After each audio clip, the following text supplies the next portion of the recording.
Happy Media Literacy Week, everyone. We are here on this webinar to provide you tools and strategies to apply with your learners if you're teachers. We're going to talk about the challenges we face, why it's important to know this information. We're also going to do an exercise, take you through an exercise, and then we're going to discuss the course that we have called Finding Reliable Sources. This webinar is for educators, people in the field of education, or just anybody interested in this topic. I really appreciate you joining me here today. And we're going to give you a PDF of today's webinar if you are interested. We're also recording this, which most likely will have it on our YouTube channel. So before we get started, just making sure that everybody is on mute mode. There is a chat feature, as you all most likely know. If you don't, just let us know if you don't know how to go to the chat. If that's for posting your questions and comments. So there'll be a Q&A time, and you can save those questions, please, until the end. So why don't we go to the chat? Let us know from where you are joining.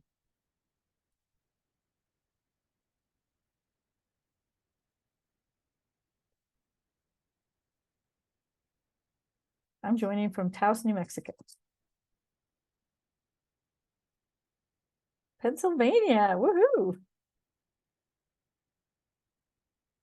Cedar Crest, New Mexico.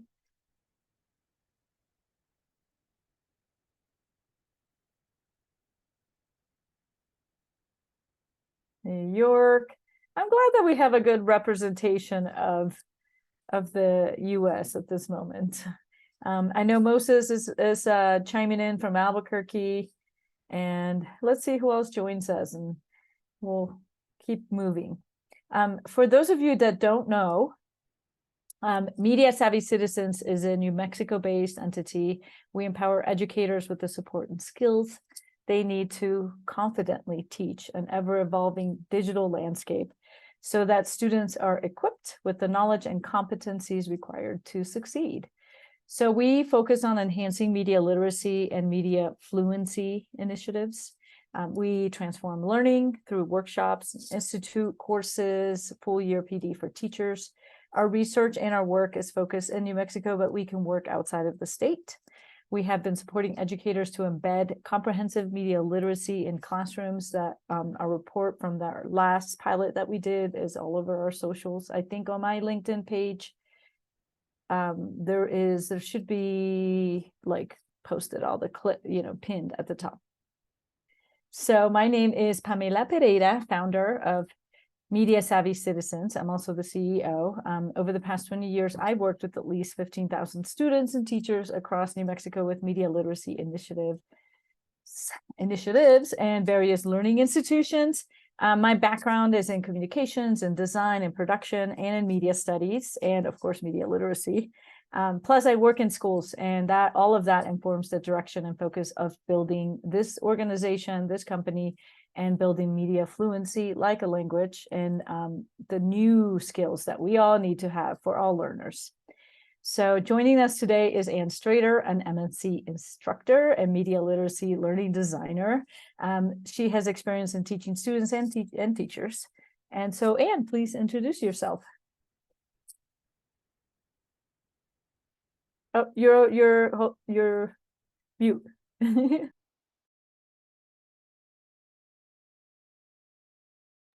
I knew I was going to do that. I'm Ann, and I have been a media literacy educator for the last 20 years.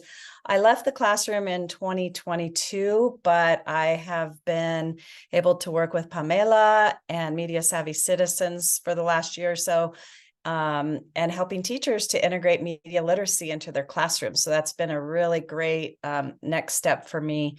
And so we're really excited that you're all here. So welcome. Thank you.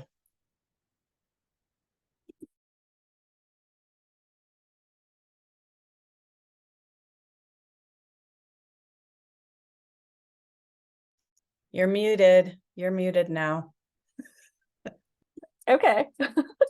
So why is this important? We all, I think, are in agreement that this is important. And so, but I'm going to give you a little bit of data just in case you didn't know this stuff, right? A 2016 study out of Stanford University found that 82% of middle school participants mistook advertisements for actual news stories. So there was another study in 2021. This is by the University of Utah, and their researchers showed that 3 out of 4 adults overestimated their ability to spot fake news. And in 2022, a survey by Media Literacy Now reported that 62% of adult responders said that they had no opportunity in high school to reflect on how media affects their beliefs, feelings, or actions. So when we look at these statistics, there's no doubt, right, that we know how to analyze, that knowing how to analyze resources is critically important for our students. So why should we teach these concepts starting in elementary school? You all chime in, let us know. You don't have to go to the chat. You can just speak up. There's, there's enough of us here to hear from you.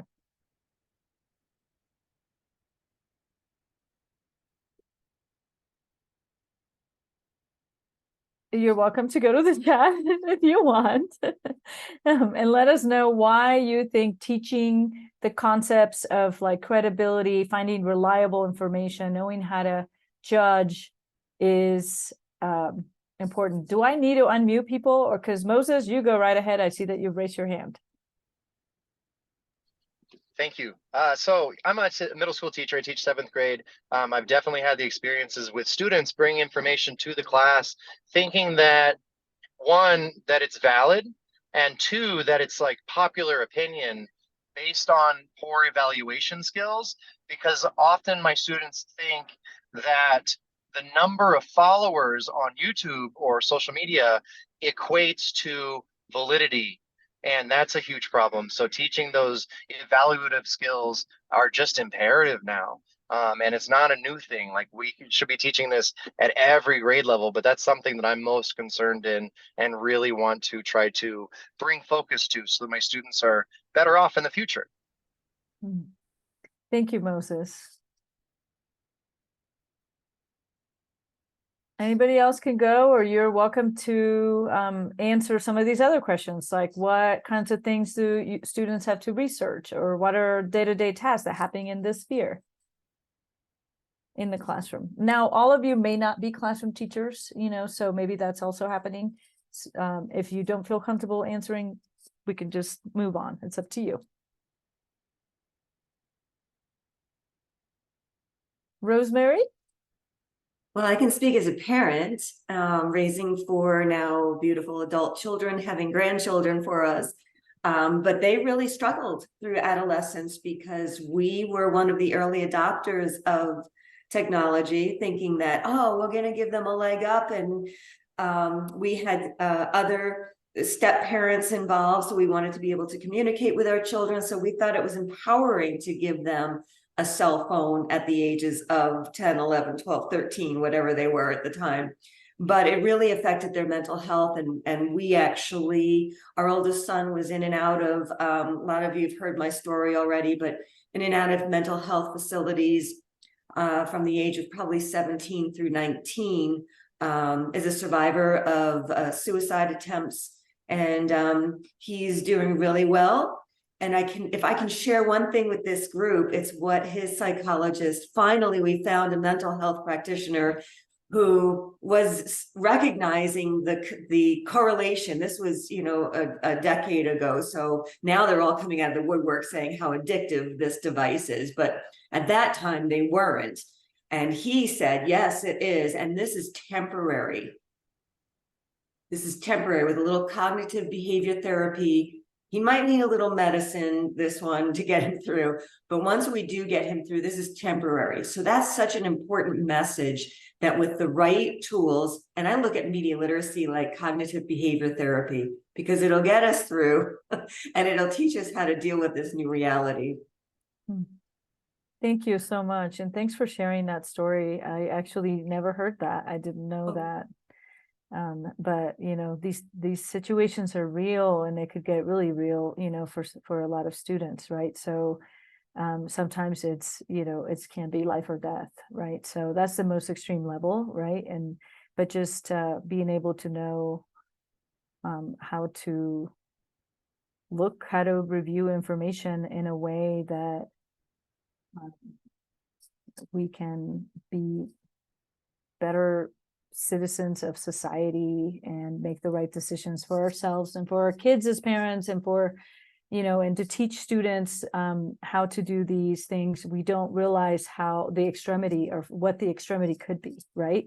And so and there are, it affects our health. It affects, how we eat, how we think, how we behave, what we think a lot of times, right? So all of that, is important. So thank you for sharing. One of the things, was there somebody else that was going? I was just going to connect to what Rosemary was saying with the pandemic as well. So Rosemary, I think your points are very valid, because as I was a middle school teacher through the pandemic, the kids were connected completely with this device at all times. And a lot of those mental health issues, that's when it started to really blossom and, come out in a way that was really disturbing. And so I think bringing it back to the question about why we need to start teaching these skills in elementary is because they need to start being aware of what's coming up and how they're going to be affected through adolescence, especially. Those middle school kids really get sucked in to all of this until they mature a little bit.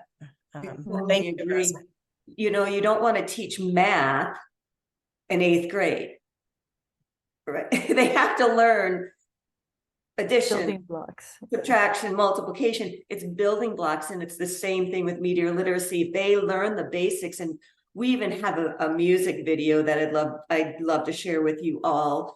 I'll share a link about it. It's kindergartners, and they learned the media literacy song, "What's the Truth?" that was original music from our film. They learned that, and they did these hand gestures and everything that were taught to them by their parents, filmed by their parents on their cell phones during lockdown. So if kindergartners can learn the basics of media literacy, then certainly that's building blocks that adolescents can use. Yeah, well, thank you. Thanks for sharing. Gretchen here says, yes, aware as consumers and creators. So we are all here in agreement that this is important. Thank you for that conversation. So, if you are a teacher, you have teaching goals, right, that involve your students creating work research projects, science projects that use valid, credible, reliable sources to answer questions and put forth ideas. And of course, some community projects as well, that might be something that a teacher might be doing in the classroom. And so how can we get our students used to ways to find and judge reliable, valid information from credible sources? There's not one foolproof checklist for analyzing online sources. Technology changes so fast. And as we know, we're now, like, AI has totally entered education, right? And so we're learning how to deal with that. So we're not always going to be, determine things for sure, 100%, certain that whether a particular source is 100% credible, but we can go through the process of what it might take.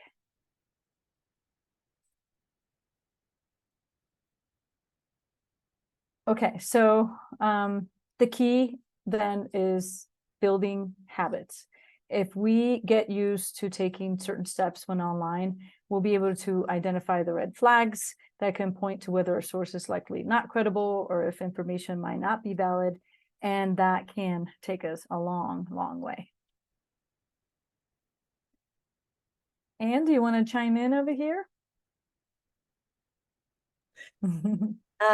Yeah, so if you're an educator, then and even a parent or administrator or anybody, what we need to do is create opportunities for student ownership. We need them to build these habits so that they're using these strategies or tips or whatever you want to call them, even when they're not in the classroom, but when they're scrolling and when they're watching videos and when they're doing the things that they just sort of internalize some steps that they should take before they share, before they, move things along. So that's really what the whole thing is about here, is getting those classroom tools and strategies to help kids go through the steps and be able to continue to evaluate whatever it is that they're looking at. So, sorry. There we go. So we have an online course, Finding Reliable Sources, and this page is on our website, and we're going to use part of it to do our example today. So if you're ready, we will continue on. All right, so this is example. We chose just 3rd through 5th grade, but really any of these steps can be internalized earlier. They can be done middle school, high school. It doesn't really matter. It's just the whole idea is to kind of drill into the students, just like you would anything else, that you do this first, and then you do this, and then you do this, and then you can come up with a pretty educated answer on whether something is valid or credible or reliable.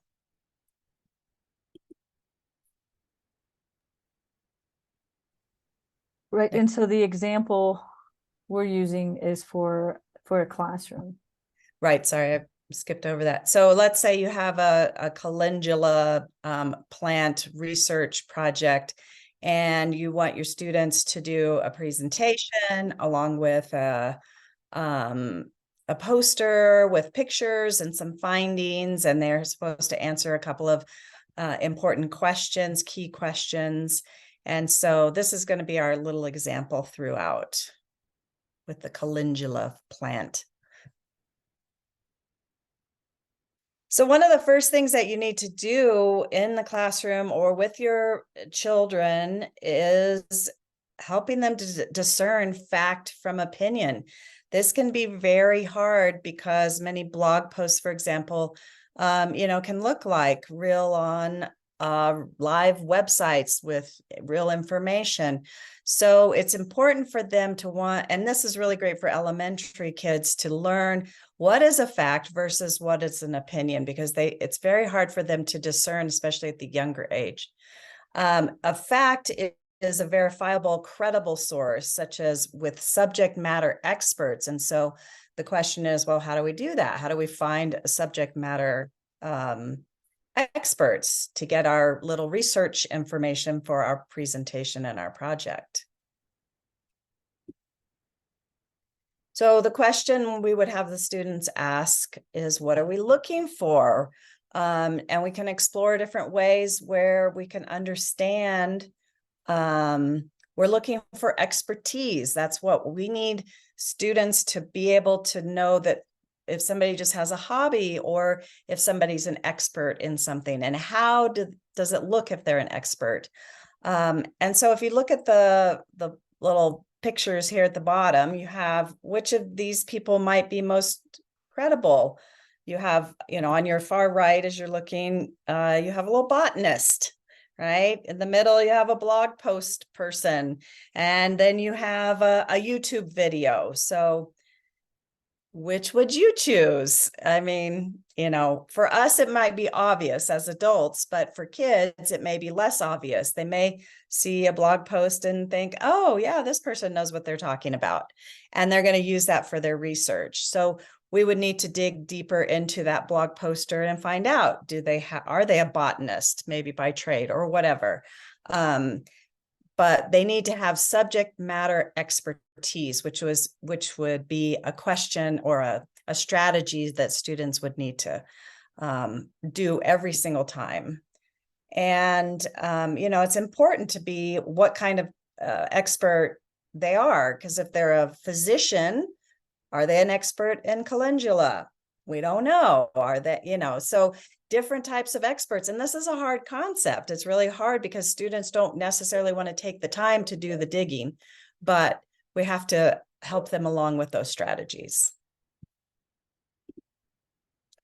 And of course, teaching the students how to search the right way. There are lots and lots of things out there, including with our our course that helps teach students how to search the right way. Keywords is just one of the many ways that you can search the correct way to get the actual information that you're looking for, and not just the whole plethora, all the world's information on calendula. And this is something we dig into a little bit more into the course. So helping them search the right way is super important. And then who made this? Again, this is a very important question. We need students to ask these questions. These are basic media literacy questions that students often overlook because they don't know the importance of it, or they're just kind of like, I don't know, I'm behind schedule, I've got to hurry up and do this. So who made this? The source, the author, the entity, the organization will tell them a lot about the quality of the research, or the reliability of the information. And of course, the purpose. So if we're looking at calendula, there's different purposes for this flower. And so we would want to know, what is the purpose of the website? What is the purpose of this person writing the blog post? Comes back to, why are they doing this? And how does that affect the information that they're putting out there in the world?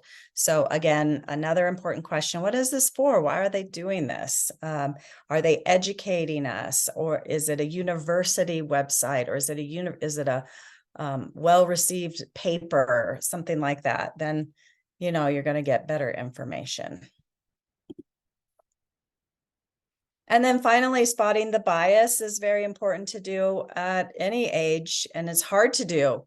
It's really hard to find bias in some things. That people are very clever, advertisers are very clever. And so this comes back to the purpose. Are they trying to sell you calendula to heal you for something? So because they're trying to get your money, are they going to be completely honest about the information? Are they experts? So we have to make sure that students can, as much as possible, spot the bias. And we understand that earlier on it's harder, but as they get older, up into high school, they should be able to do that with a little bit more of ease.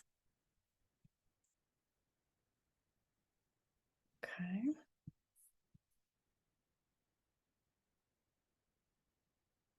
All right. Oh, you're muted. The mute button. So before we move on to talk a little bit about our course that we have, I'm wondering whether anybody has any questions, anything came up from, I'm looking at the time and realizing, oh, we have a little bit of time. So any questions, anything that came up through that exercise for you? Oh, I have a question. Yes. Yeah, so I was wondering, obviously, like when you're looking at Watauga, you want expertise, but I was just wondering, like, how do you factor in like maybe someone who has a wealth of knowledge, but outside of an institution? Because even institutions, like, knowledge, changes and grows and evolves. So that kind of implies that not even an institution is infallible, and there are other legitimate sources of knowledge. Like how do you like factor that in without, going off the reservation, just like everything's true? I think both Anna and I have something to say. So in this part, it would depend. The one thing that came to me was, it just depends on the situation, right? It depends on what it is that's being researched and who if you're speaking about the health benefits of calendula and it's just like a random person that has a lot of information, I still wouldn't necessarily trust what they have to say unless it can be verified by more than two sources, right? So is it a fact or is it an opinion? It goes back to where we were at the beginning. Is it a fact or is it an opinion? So if it's a fact, then it can be verified by different people, in whatever is being researched. Now, I know a lot of people do research and they find sources. And so who are these people? What is being researched? And what exactly is happening? So it's situational. Anne, do you have anything to add to what I just said? I guess having students look at other parts, let's say it's something they found online, so they might look at the quality of the website or any references at the bottom. So somebody like, I completely agree with what you're saying, that there are people who are experts who don't have some sort of degree after them saying, I am an expert in calendula, right? They might be something else, but verifiable, and then looking at the quality of what you're looking at too, the website or the references would probably be that extra step. Well, let's dig a little deeper and see where these references come from. And if they come from sort of sources, then you might say, no, we're not going to use this. You need to find this information somewhere else. Right. So verifiable sources plus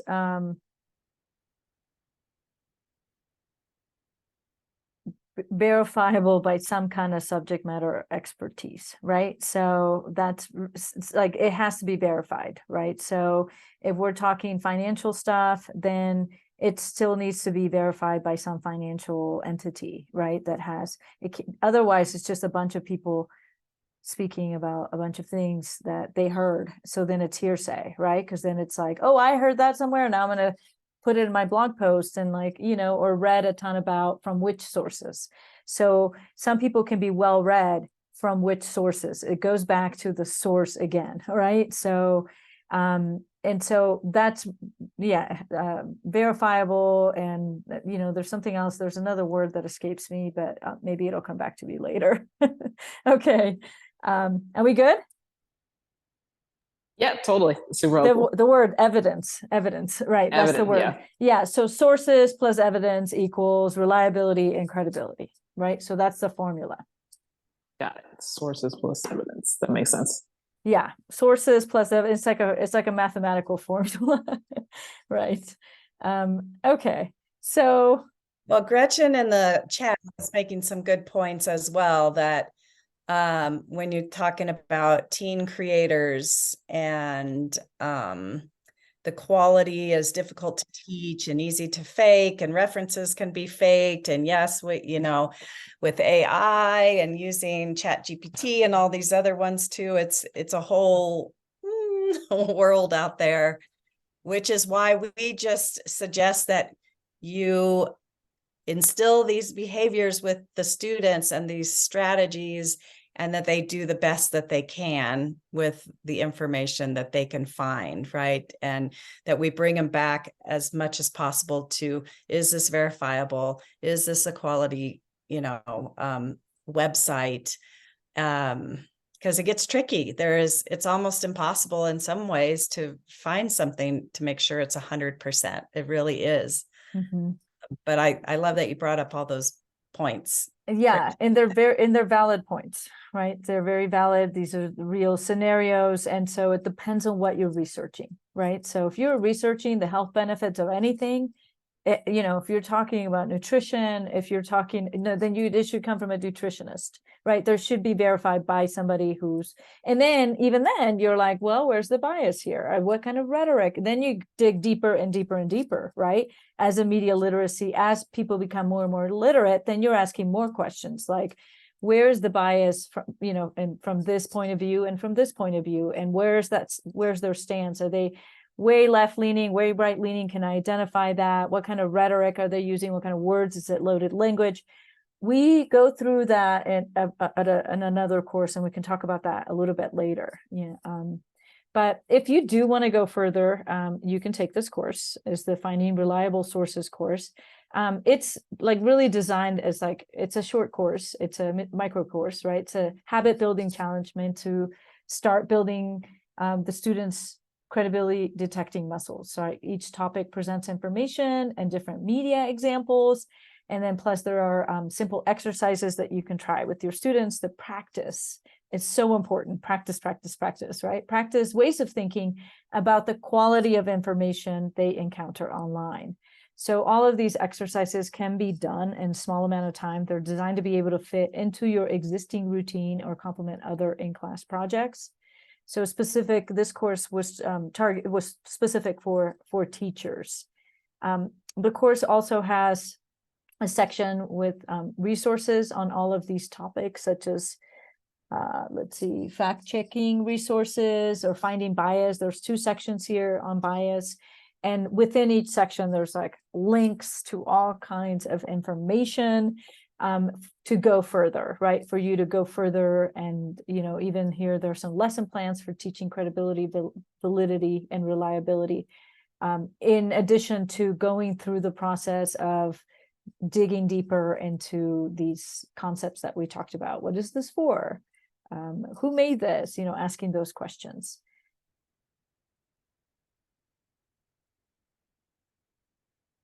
Well, here we are. It's kind of, we went, easy. What's that? You guys are making it so easy. That's awesome. Seriously, this is good. Thank you. Thank you. It took a lot. Anne can speak for this. She helped design this course. And so we've taken the ideas from the course and, put them in this exercise, but also just how do you distill it in a way that makes sense, especially for somebody to teach this, right? What questions are you asking? And then also if you want to go deeper, because there's so much to go deeper in each subject, right? Like, what is the purpose? And we go through different exercises and things like that, right?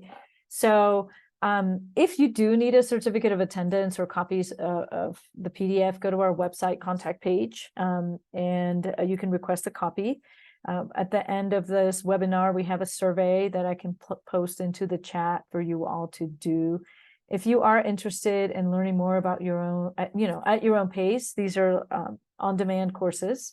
And you can check these courses and descriptions of them, the syllabus, on our website under PD offerings and then courses. And in the foundations course, so we have the Foundations of Media Literacy course. We dig really deep and do a lot of exercises around like author and purpose and audiences and persuasion techniques. It's filled with downloadable resources for the classroom, as well as usable examples. Individuals or groups can sign up for these courses and can get started integrating quality media literacy into classrooms right away.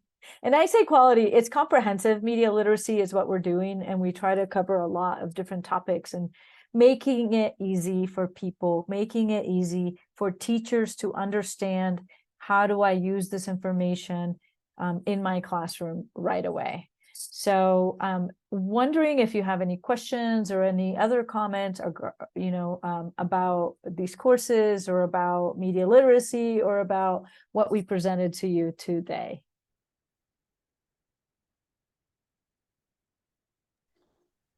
So we can find all this on the Media Savvy website. Yeah, exactly. If you go to our website and you go to PD offerings and then scroll down to courses, I think also from you may be able to get to it from our homepage. On the home page, you just go to courses, and so we have the courses, and then it shows you all the different like a quick overview of all the modules, and there's even a linked syllabus for each course.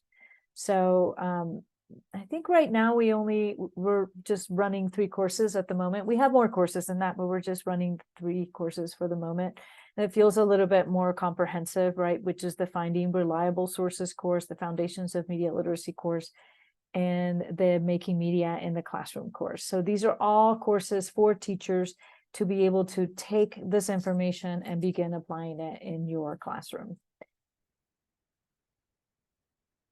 So just a quick review.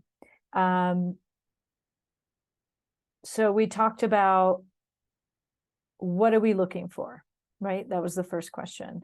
How do you search, and searching the right way, right? We also want to search, maybe images, right? We want to see if those images are credible. So there's different ways to search different things, and different things that we show you in the course. What are we looking for? Search the right way. Who made this? What is this for? And spotting the bias. So all of those are the exercise that we took you through. We're going through all of that. And again, you know, in the course, we go through a lot more, you know, that, but I just wanted to give you a quick recap as to what it is that we talked about today and the example that we gave you. And wondering if you have any comments, any questions, stories you might want to share before we wrap up. Let me grab that survey and put it in the chat. I would just add that it is for busy teachers, it is a good way to not only learn more about your own practice of media literacy, but also to already have examples and lessons and things ready to go. So you're not learning and then going and searching and doing all the work that requires, that you can take a lot away from the course that you can just take, download, and use in the classroom and get ideas about how you can make it work for your science lesson or your language arts lesson or whatever it is that you're working on at school. And it's there for you to help you in that jumping off place of your own media literacy education. Thank you. Gretchen was saying our ENL students offer scaffolding. I'll definitely, but okay, so ENL students. ENL? English native language? Maybe I don't know what ENL stands for.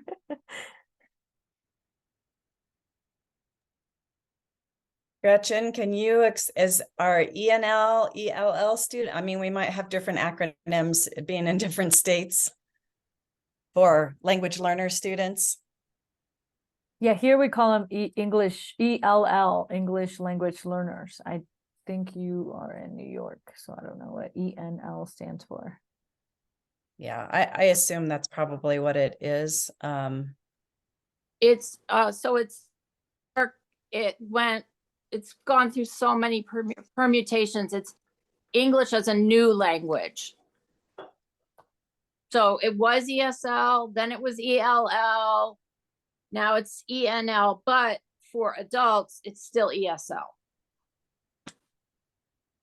So Okay. K through 12, I'm seeing the transition to ENL, which actually for me is more respectful because it doesn't assume that English is your second language. It doesn't assume that. ENL is just a new language. It's not, it could be you already have 2 languages or 3 languages or 4 languages. So it's much, I think it's more culturally respectful of your language background. Okay, well, and thank you for explaining that.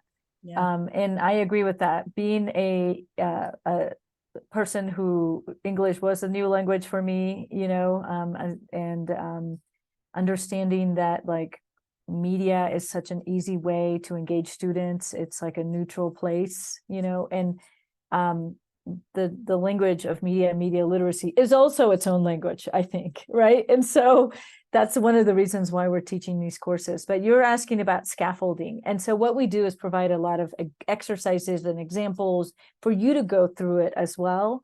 And you can take, because everybody's working, you know, it would be elementary or middle school, high school, and you can adapt things to fit your students and what you would like to do. And so these curriculums that we're speaking about are actually for teachers, right? So it's not to take a student through the process. You will take the students through the process, but you will go through the process yourself, especially in the foundations course. Like the foundations course has a ton of information. It's just different. We just dig, you know, deeper into a lot of different concepts in that course. That's just the foundations of media literacy. Okay, so in the chat, I put a link to take the survey, mainly the survey. It's just it should take 5 minutes, which is, you know, what is your biggest takeaway, rate the webinar, you know, that kind of thing.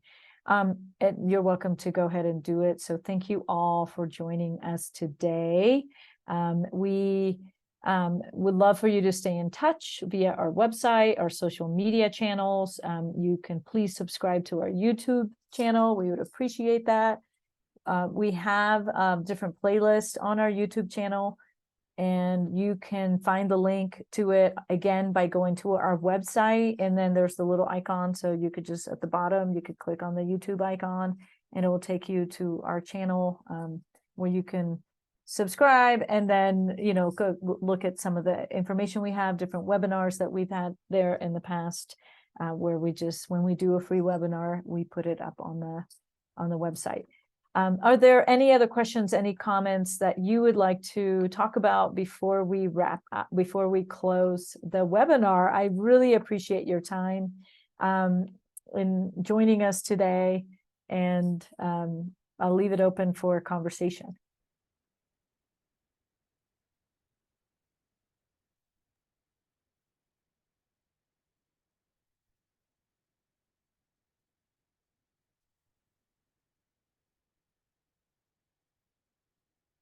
I see Mallory. I see that Mallory Merritt, joined.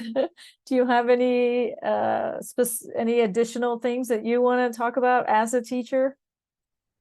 No, just thank you so much for continuing to do this kind of work, and especially now with all of the political madness going on with COVID and misinformation and disinformation. It's so important to have this language skill for our students to understand. Thank you, Mallory. Thanks. Okay. We've never been more saturated with information as we are this day. So it really is important that kids learn how to navigate that. It's so nice too that you use things like calendula, because it's not teaching a polarizing subject like COVID. Oh, we're going to jump into all the information you can find.